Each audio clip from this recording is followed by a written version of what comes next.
할렐루야. 네, 요한 2서, 요한 3서 다 뭐 한 장씩이죠. 이 요한 2서 읽어보시니까 이것도 말씀이 그렇게 쉽지가 않죠. 그냥 얼핏 딱 들어오는 생각들이 별로 없어지는 겁니다. 그건 뭐예요? 말씀이 어렵다 이 뜻이에요.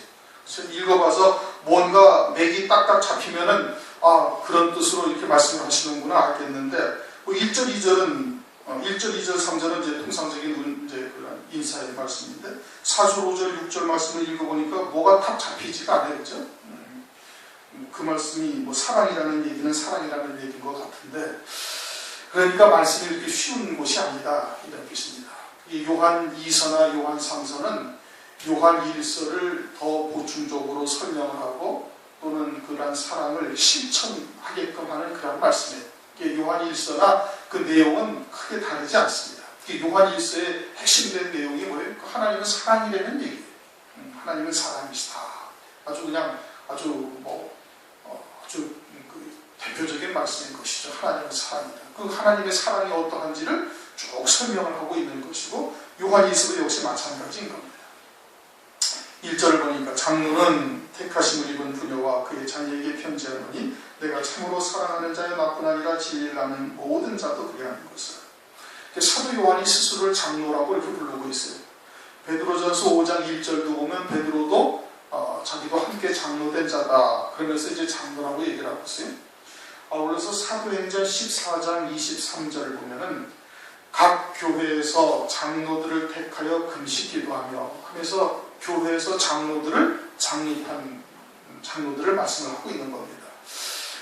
그래서 이제 우리 교단이 대한예수교 장로회라는 것입니다.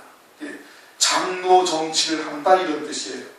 그래서 이제 일반적으로 칼빈의 그런 그 교리가 무엇이냐면 이제 목사도 장로의 하나고 이제 성도들 가운데서도 이제 장로들을 세워서 그들도 이제 장로고, 그래서 이제 그 장로들을 이제 장로들이 당회라는 것을 결성을 해요. 교회 안에서. 그래서 이제 그런 장로 정치를 하는 것이 이제 장로교회인 겁니다. 장로교회라는 이름이 그런 뜻이에요. 이제 장로들이 당회를 결성해서 거기에서 모든 사안을 결정을 하고 거기에서 이제 한다. 그 대신 이제 목사라는 것은 하나님의 말씀을 가르치고 이제 또 성도로서 장로된 자는 이제 치리하는 장로, 이제 성도들의 본이 되는 장로, 이제 이런 뜻인데, 그런데 장로라는 원어는 연장자, 늙은이 또는 존경받는 원로와 같은 뜻이에요. 연장자 또는 존경받는 원로, 늙은이 뭐 같은 뜻이죠. 이제 그러한 뜻인데, 그러한 의미에서 사도 요한이 스스로를 장로라 하는 것은 우리 장로교의 교리하고는 조금 다른 의미라고 나는 그렇게 생각을 해요. 그건 어떤 의미냐면은 사도로서 아주 연장자가 되어져 있고 사도로서 하나님을 많이 체험하고 하나님의 은혜를 많이 입은 자로서의 장로와 같은 자리에 이르렀음을 말하는 것이고, 성도 가운데 장립을 해서 장로를 세우는 것, 사도행전 14장 23절에서 그 각 교회 장로들을 택하여 금식기도 하라는 그 장로라는 뜻은 성도로서 살아계신 하나님을 많이 체험하고 은혜를 입어서 성도들로부터 본이 될 수 있는 자가 그들이 장로인 거예요. 그러니까 같은 장로라고 하지만 장로가 서로 다른 것을 의미하고 있다 이겁니다. 그런 것을 말하는 거예요. 연장자, 존경받는 원로와 같은 의미로서의 장로라는 뜻은 그러한 의미를 담고 있는 것이에요. 사도 요한은 사도로서 하나님을 체험하는 것이 또 다른 것이거든요. 이렇게 사도로서 하나님을 체험하고 많은 경험을, 하나님의 경륜을 겪어보고 체험하고, 그래서 그와 같은 이제 이 연장자, 이제 장로가 되었다라는 뜻인 것이지, 일반적으로 성도에서 장로를 뽑아서 그런 장로와 대등한 장로와 같은 장로 이 말이다. 이제 이것은 그런 뜻은 아닌 겁니다. 장로는 택하심을 입은 부녀와 그의 자녀에게 편지하노니, 여기만 딱 보면은 아니 그 교회는 남자는 하나도 없고 여자들만 있는가 봐, 딱 그렇게 생각이 될 수가 있죠, 그렇죠? 택하심을 입은 부녀와 그의 자녀들, 그들이 낳은 자녀들이란 말씀이에요. 그렇게 부모는 없이 자녀는 원자가 없고 전부 다 그들이 낳은 자녀들만 있다. 이것이 그런 문자적인 의미가 아니라 고린도전서 4장 15절을 보면 사도 바울은 자기가 아기다. 내가 복음으로써 너희를 낳았다.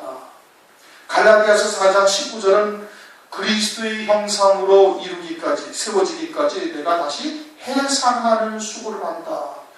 모친, 부녀, 아이를 낳는 자는 교회 안에서 영적으로 아이를 낳는 자를 말하는 겁니다. 그렇게 여기서 부녀라는 것은 일반적으로 남성, 여성의 아녀자, 아이를 낳는 여자를 말하는 것이 아니라 영적으로 성숙한 신앙이 되어져서 하나님의 말씀, 복음과 진리를 증거해서 아이를, 영적인 아이를 낳을 수 있는 자를 말하는 거예요. 그리고 그들이 낳은 자녀들을 말하는 겁니다. 육신적인 관계를 말하는 것이 아니에요. 택하심을 입은 부녀와 그의 자녀에게 지금 편지한다는 거예요. 일반적인 부녀와 자녀를 말하는 것이 아니란 말씀이에요. 그러니까 사도 요한이 사랑한다는 뜻이 그거예요. 진리 안에서 사랑한다는 것이 그것을 의미하고 있는 거예요. 일반적인 육신적인 관계가 아닌 겁니다. 그래서 택하심을 입었다. 택하심을 입은 부녀와 그의 자녀에게 편지한다. 택하셨다라는 것은 오전 시간에도 말씀을 드렸던 것처럼 하나님의 뜻이 무엇인지를 알게 하신 것이 택하심의 증거예요. 이거는 확실한 겁니다. 그렇죠? 하나님께서 하나님의 뜻이 무엇인지를 예수 그리스도를 믿는 자에게 성령을 부어주셔서 아버지의 뜻을 깨닫게 하신 것, 다시 말하면 진리가 무엇인지를 알았다. 이거는 하나님으로부터 택하심을 받았다는 증거인 겁니다. 다른 사람들은 어떻게 들어도 듣지 못하고 보아도 보지 못하고 깨닫지를 못하는 거예요. 하나님께서 듣지 못하게 또는 마귀가 아예 듣지 못하게 막아버리고 있는 거예요. 그러니까 택하셨다는 것은 하나님의 뜻이 무엇인지 말씀을 통해서 아버지의 뜻을 깨달았다는 것이 이것이 엄청난 은혜다 이겁니다. 이 진리가 무엇인지를 깨우쳐 주셨다는 것은 하나님으로부터 부르심을 받았다, 택하심을 입었다 이 뜻이거든요. 그런데 오늘날 모든 교회들이 다 하나님의 말씀을 가지고 증거하면서 다 진리라고 얘기를 해요. 다 진리다.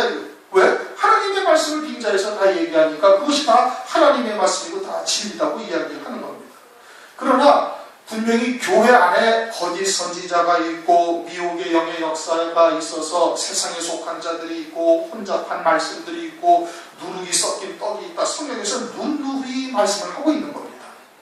교회 안에 그와 같이 하나님의 말씀을 잘못 미혹하는 영들에게 속아서 십족해 넘어져 있는 자들이 있음을 말씀을 하고 있는 것이죠. 그게 그것은 진리가 아닌 거예요. 진리가 무엇이냐? 이것은 3절에서 2절에서 딱 설명을 하고 있는 겁니다. 진리가. 이게 진리가 무엇이냐는 거기서 우리가 다시 한번 확인해보고. 그래서 택하심을 입은 부녀와 그의 자녀에게 편지. 그 택하심을 입었다는 증거가 반증이 뭐예요? 진리가 무엇인지를 깨우쳐 주셨다. 믿음으로 받게 하셨다는 것은 하나님으로부터 은혜를 입은 자다 이겁니다. 부녀와 그의 자녀에게 편지하노니 내가 참으로 사랑하는 자예요. 참으로 사랑한다 이거. 어떠한 사랑이? 영원한 사랑으로 사랑하는 거예요. 하나님의 사랑이 무엇인지를 깨닫고 그와 같은 사랑 안에서 함께 사랑하고 있음을 말하고 있는 거예요. 내가 참으로 사랑하는 거예요. 일반적인 육신적인 사랑이나 세상에서의 사랑을 말하는 것이 아닌 겁니다. 나뿐 아니라 진리를 아는 모든 자도 그리하는 것은 진리를 아는 자들은 당연히 진리의 사랑으로 사랑을 하는 겁니다. 똑같이 사랑을 하는 것이죠. 진리를 아는 모든 자도 그라는 것은 2절 다 같이 한번 읽어보시죠. 시작. 우리 안에 거하여 영원히 우리와 함께 할 진리를 이라. 그럼 진리라는 게 뭐냐? 진리라는 것은 우리 안에 우선은 거하고 그 진리가 그리고 그 진리의 말씀은 영원히 함께 하는 거예요. 그게 진리예요. 다 진리라고 말하지. 그렇죠? 다 진리라고 말하는데 다 진리가 아니라 진리는 첫째 우리 안에 거해야 돼요. 그러고서는 그 말씀이 영원히 함께 하여야 되는 거예요. 세상의 복을 쫓게 하거나 눈에 보이는 소망을 쫓게 해서 그렇게 그것을 하나님의 말씀이라고 쫓고 사는 것은 그것은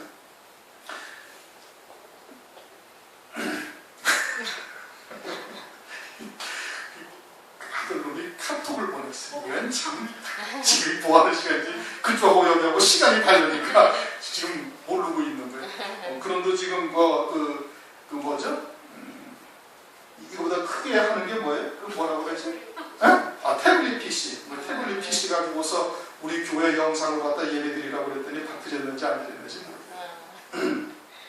거기서 교회를 찾아봤는데 교회가 근처에 갈 만한 데가 없더래. 시내 한복판에 있으니까 한국인 교회가 그 근처에 없는 거예요. 진리라는 것은 우리 안에 우선 거하고 영원히 함께 해야 되는 건데, 세상의 복을 쫓게 하는 말씀은 그건 세상에서 끝나버리는 겁니다. 그 세상에서의 영광이나 세상에서의 영화로움이 하나님의 나라에까지 이어지는 것이 절대 아니에요. 그렇지 않습니까, 여러분? 그것은 세상에서 뿐이에요. 그 진리라는 것은 영원한 하나님의 나라까지 계속 이어져야 되는 거예요. 그러니까 우리가 지금 첫째 부활이라는 영광의 말씀을 우리에게 주셨어요. 그래서 그 말씀을 믿음으로 받은 자에게 그 말씀이 지금 하나가 되게 하시는 과정들을 저나 여러분이 다 지금 겪어가고 있는 거예요. 이제 오전에 설명했던 것처럼 그 과정이 그냥 믿음으로 받아들여서 금방 똥방 딱 끝나는 것이 아니라 아브라함처럼 창세기 12장에서 창세기 22장까지의 그 과정들이 누구에게나 다 있다 이겁니다. 그래서 모리아산까지 다 이루어져야, 모리아산에까지 딱 가야 이제야 네가 나를 경외하는구나 하고 하나님이 의롭다 하심이 응하여지는 거예요. 그 과정을 지금 저와 여러분이 다 같이 걸어가고 있는 거거든요. 어쨌든 믿음으로 받으면 하나님께서 의롭게 여기시고 그와 같은 과정을 겪어나가가지고 하나님 나라에서도 그 말씀이 함께하고 계신 거예요. 그 영광이 상급으로 영광으로 바뀌어져서 하나님 나라에서도 영원히 함께하는 거예요. 그게 진리예요. 그리고 교회에서 여러 가지 말씀들을 선교하고 여러 가지 이야기들을 하고 모든 것을 한다 할지라도 영원히 함께할 말씀만이 진리가 되는 거예요. 영생에 이르게 하는 말씀만 딱 진리인 겁니다. 그러니 성경에 무엇을 말한다고요? 영생을 말하는 거예요. 너희가 성경에서 영생을 얻고자 상고하거니와. 그리스도가 영생이라는 말씀이에요. 그리고 그 영생을 얻을 말씀만이 그것이 진리인 거예요.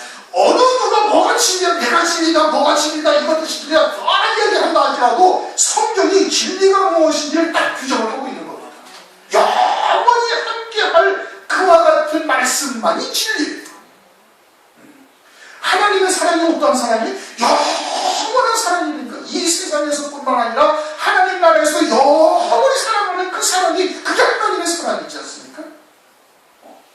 그것이 그런 사랑으로 우리를 사랑하고 있고, 그리고 우리도 마땅히 그와 같은 사랑으로 사랑을 해야 되는 거예요. 이 진리라는 것이 뭐냐? 누가 뭐라고 얘기를 하든 성경이 말씀을 하고 있어요. 성경이 뭐라고 말씀해? 영원히 함께하는 것이 그게 진리예요. 이 세상에서뿐만 아니라. 그러니까 그와 같이 세상의 복을 쫓게 하고 육신의 눈에 보이는 것을 쫓게 하고 천하의 영광을 보여주는 그와 같은 말씀들은 진리가 아니라는 겁니다. 그럼 아무리 세상 사람들이 그를 추앙하고 그 교회가 세계에서 제일 크다 어쩌다 아무리 누가 뭐라고 이야기한다 할지라도 성경이 부정을 하면 그건 아닌 거예요. 온 세상 사람들이 다 그렇다고 하더라도 하나님이 아니라고 하면 그건 아닌 거예요. 그렇지 않습니까? 아닌 거예요. 진리가 뭐냐? 진리라는 것은 우리 안에 거한다. 어떻게 거해요? 믿음으로 하나가 되게 하시는 거예요. 깨닫게 하시는 거예요. 그러고는 그 말씀이 우리 안에 이제 요한복음 14장 16장에서 성령, 진리의 성령이 어떻게 한다? 말씀을 생각나게 하고 말씀을 가르치시고 그리고 그 말씀을 믿는 믿음으로 살아갈 수 있도록 우리를 이끌어가시는 거예요. 그래서 15장에는 친구를 위하여 목숨을 버리는 것보다 더 큰 사랑이 없다. 그 친구가 누구예요? 그리스도. 예수의 증거와 하나님의 말씀을 위하여 목배움을 받기까지 신앙의 정절을 지킨 것보다 더 큰 사랑이 없다는 것이죠. 결국은 거기까지 다 이어지는 거예요. 그와 같은 하나님의 진리의 말씀이 우리와 함께 한다 이거예요. 그래서 생각나게 하시고 그 말씀 앞에 나를 복종시키는 거예요. 고린도후서 5장, 고린도후서 10장에 보면은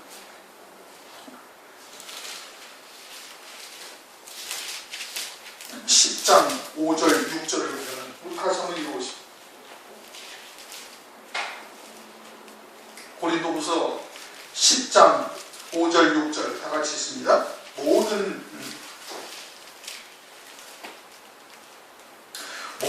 이론을 파하며 하나님 아는 것을 대적하여 높아진 것을 파하고 모든 생각을 사로잡아 그리스도에게 복종케 하니. 누가 그렇게 하시는 거예요? 성령 하나님께서 그렇게 하시는 거예요. 너희의 복종이 온전히 될 때에 모든 복종 복종치 않는 것을 벌하려고 예비하는 중에 있노라. 아멘. 하나님께서 우리가 여러 가지 우리에게 첫째 부활의 영광, 마지막 때에 이루어 가실 구원의 말씀들을 우리에게 주시고 우리를 그 안에서 복종케 하시기를 지금 바라고 계시는 거예요. 그 일을 지금 이루어가고 계시는 거예요. 우리의 생각이나 하나님을 아는 것으로 대적하여 높아진 모든 것을 다 맞추어서 그리스도 앞에 무릎 꿇게 하시려고 하고 계시다 이겁니다. 그리고 너희 복종이 온전하게 되어지면 그러면 복종치 않는 것들을 바라보고 예비하고 계신다. 그렇게 말씀하고 있어요. 그렇게 믿음으로 살아갈 수 있도록 하나님께서 우리에게 길을 이끌어가고 계시는 거예요. 우리 안에 하나님의 말씀이 거하시면서 그 말씀을 믿는 믿음으로 사는 자가 되게 하시는 겁니다. 이전에 내가 산 것이 아니라 내 안에 계신 그리스도로 산다 이겁니다. 내 안에 계신 그리스도로 산다는 게 뭐예요? 하나님의 말씀에 결박되어 이끌림받아 살아가는 거예요. 말씀이 곧 그리스도이시니까 그 말씀을 믿는 믿음으로 살아갈 수 있도록 우리를 이끌어 가시는 것이고 그 과정이 이제 광야 40년 교회처럼 그렇게 험한 길로 또는 물 없는 곳으로 그렇게 인도하시면서 하나님의 살아계심을 체험하게 하시는 겁니다. 그렇게 해서 우리를 우리 안에 거하여 영원히 우리와 함께할 진리를 인합니다. 영원히 함께할 진리. 지금도 그 말씀이 우리 안에 계셔서 율법의 1.1에 또 땅에 떨어지지 않냐고 다 이루시기까지 함께 하실 뿐 아니라 육신의 장막을 벗고 난 뒤에도 그 말씀이 우리에게 상급과 영광으로 이제 생명으로 임하는 것이죠. 그게 이제 영생이라는 거예요. 생명, 영원한 생명이라는 거예요. 생명으로 임해서 영원히 함께 하시는 거예요. 그것이 진리의 말씀이 되는 거예요. 그러한 진리로 인하여 살아가고 있다 이겁니다. 누가? 사도 바울.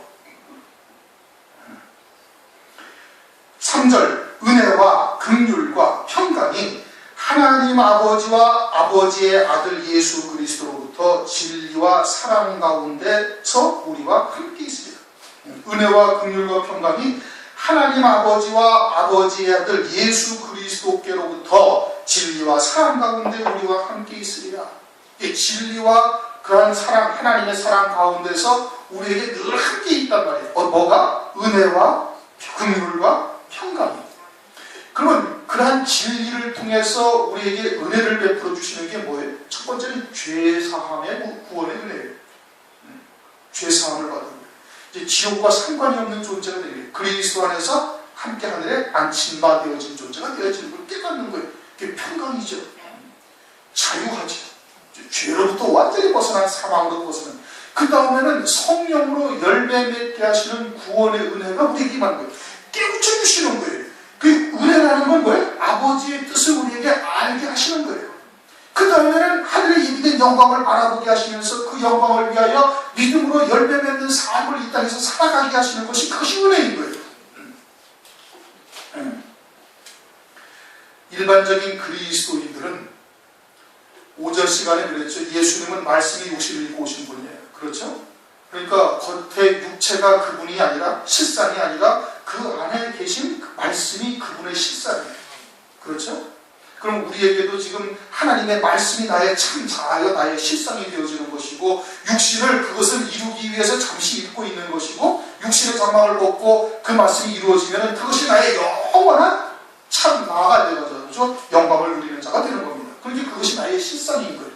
그런데 일반적인 그리스도인들은 여러분 물어보면은 어떠한 말씀이 있는지 아무도 모릅니다.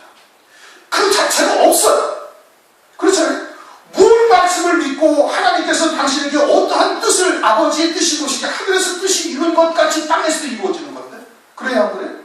뜻이 하늘에서 이룬 것 같이 땅에서도 이루어진다. 맨날 수도 없이 고백하면서 예배 드릴 때마다 고백을 하기도 하고 하여튼 많이 고백을 하잖아요. 그러면서 뜻이 하늘에서 이룬 것이 뭔지를 모르는 거예요. 그러니까 그리스도인의 그 안에 말씀이 하나도 없는 겁니다. 그렇게 인생을 살아가요. 그러면서 천하의 영광들만 쫓아서 먹고 마시고 시집가고 장가가는 일들을 위해서 신앙생활을 하다가 하늘나라에 올라오면 뭐가 있어요? 아무것도 없는 겁니다. 말씀이 있어야 되는 게지. 그 말씀이 결국은 실상인데 그것이 진리가 영원히 함께한 하나님의 생명이요. 그게 말씀이 진리인데 근데 그것이 아무것도 없는 거예요. 그냥 예수만 믿고 하나님만 섬기다가 그러고서는 그냥 하늘나라에 온 거예요. 그것으로 끝인 겁니다. 그들은. 그런데 오늘날 우리들에게는 하나님께서 그와 같은 뜻을 깨우쳐 주시고 이것이 은혜 하나님께서 거저주시는 선물인 겁니다. 그러고는 긍휼히 여기신단 말이에요. 어떻게 긍휼히 여기신? 그럼에도 불구하고 죄 있는 원죄의 몸을 갖고 있는지라 늘 넘어지고 실족하고 하는데도 하나님께서 일향 미쁘신 거예요. 한번 택한 하나님의 백성들은 버리지 아니하시는 거예요. 이스라엘을 버리지 아니하셨듯이 우리들에게도 끝까지 사랑하시고 일향 미쁘시다 이겁니다. 하나님의 긍휼을 입고 사는 존재예요. 우리의 소위대로 하나님께서 보응하신다면 우리는 벌써 저나 여러분이나 하나님부터 다 끊어진 자가 되었을 거예요. 그런데 그러지 않냐고 끝까지 우리를 사랑하시면서 긍휼히 보시기 때문에 그러면 우리가 은혜의 보좌 앞에 편히 언제든지 나갈 수 있는 자가 된 겁니다. 하나님의 긍휼 없이는 우리는 살 수 없는 존재인 거예요. 그리고서는 평강을 우리에게 주시는 겁니다. 로마서 8장 38절 이하에 사망이나 높음이나 권세지나 천사지나 이 땅에 어떤 피조물들하고 주 그리스도 예수 안에 있는 하나님의 사랑 안에서 우리를 끊을 수가 없다 이겁니다. 그러니 어디? 평강이지. 요한복음 16장 33절에서는 내가 너희에게 이 말을 이루는 것은 너희에게 평안을 주려 함이라. 오라 내가 세상을 이겼다. 주 안에 있는 자에게는 세상을 이길 수 있는 은혜를 주시는 거예요. 평강을 주시는 거예요. 그 평강이 하나님 아버지와 아버지의 아들 예수 그리스도, 그러니까 하나님 아버지께서 그 모든 것을 섭리하시고 주관하시고 그리고는 참된 증인 되시는 그 아들 예수 그리스도를 통해서 꼭 우리가 알 수가 있는 것이고, 그와 같은 진리와 사랑 안에서 우리에게 하나님께서 항상 있으리라, 항상 계속되리라 이겁니다. 오늘날 우리가 그런 은혜를 지금 잊고 있는 것이에요. 그런 은혜와 하나님의 사랑을 우리가 잊고 있다면 세상의 것이 조금 부족하다 해서 그것을 가지고 낙심하거나 절망할 일이 절대 아니다 이겁니다. 이건 잠깐이면 지나갈 일들인 거예요. 비록 그것이 우리가 느끼기에는 오랜 세월이고 긴 세월이고 뭔가 끝이 보이지 아니한다 한다 손칠지라도 그것은 우리의 생각이고 하나님에게는 하나님의 정하신 때가 있고 하나님이 이루어가신 구원이 있는 거예요. 우리가 요셉을 봤잖아요. 하나님께서 그 떡 맡은 관원장, 술 맡은 관원장을 보내주셨지 않습니까? 보내주신 건 맞아요. 그래가지고 요셉은 혹시나 하고 하나님께서 보내주셨으니 이 사람을 통해가지고 나를 구원하실 모양이로구나 생각을 하고 열심히 기대를 했지만 그것이 아니라 하나님이 정하신 때가 가끔씩 있는 거예요. 하나님께서 원하시는 그릇의 크기가 있다 이겁니다. 그때까지 우리가 기다려야 되는 거예요. 하나님은 일향 미쁘신 겁니다. 우리에게 주신 말씀은 반드시 이루시는 거예요. 영원히 함께할 진리라는 얘기죠. 그래서 은혜와 긍휼과 평강이 하나님 아버지와 아버지 아들 예수 그리스도께로부터 진리와 사랑 가운데서 우리와 함께 있으리라. 계속 되어질 것을 지금 말씀을 하고 있는 겁니다. 4절 너희 자녀 중에 우리가 아버지께 받은 계명대로 진리에 행하는 자를 내가 보니 심히 기쁘도다. 그와 같은 사도 요한이 증거한 진리의 말씀을 쫓아서 그들의 자녀들이 이제 하나님의 말씀을 증거해서 복음과 진리로 낳은 그 자녀들이 그 진리 안에서 행한다는 걸 보니까 너무너무 기쁘다 이겁니다. 그거보다 더 큰 기쁨이 없다. 요한 3서에서는 그렇죠. 진리 안에서 행하는 것보다 더 큰 기쁨이 없다. 아가서를 우리가 참고했죠. 그렇죠? 아가서 4장 8절을 보면 나의 누이 나의 신부야. 네가 내 마음을 빼앗았구나. 네가 한 번 보는 걸까?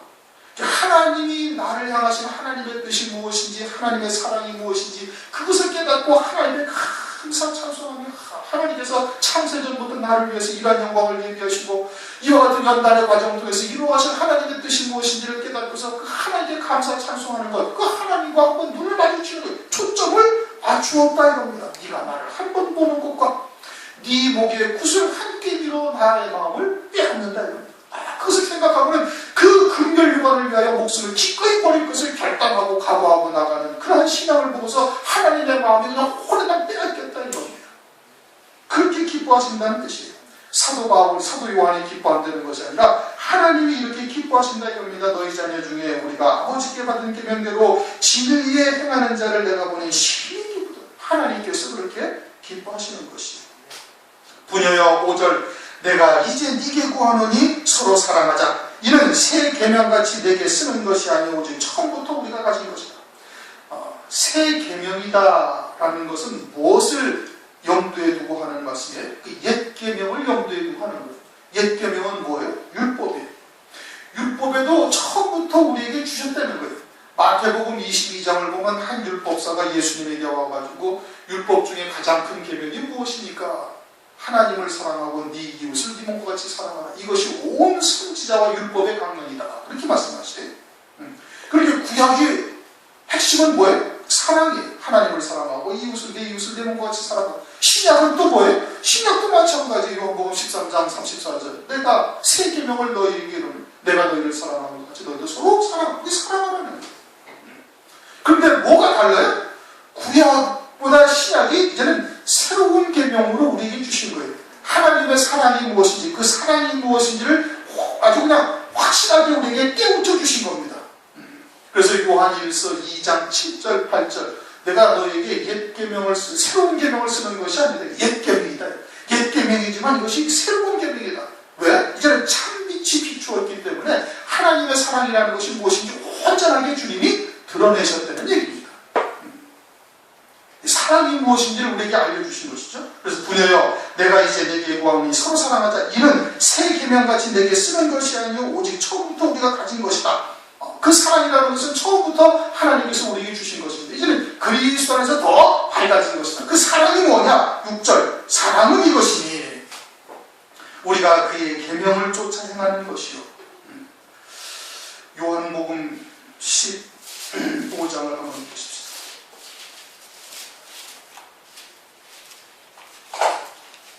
사랑이 뭐라고 그랬어요? 하나님의 계명을 쫓아 행하는 것이 사랑이에요. 요한복음 15장 9절 10절 시작. 아버지께서 나를 사랑하신 것 같이 나도 너희를 사랑하였으니 나의 사랑 안에 거하라. 내가 아버지의 계명을 지켜 그의 사랑 안에 거하는 것 같이 너희도 내 계명을 지키는 내 사랑 안에 거하라. 사랑이란 뭐냐? 사랑이란 계명을 지키는 거다. 이 계명을 지킨다는 것은 뭘 말하는 거야? 아버지의 사랑 안에 있음을 아는, 아버지의 사랑이 무엇인지를 깨닫고 아버지의 사랑을 받는 자의 자리에 서는 것이다. 계명을 지키는 거예요. 그러니까 주님께서도 너희도 내 계명을 지키라 그러면 내 사랑 안에 너희들이 거하게 된다 이 뜻인 겁니다.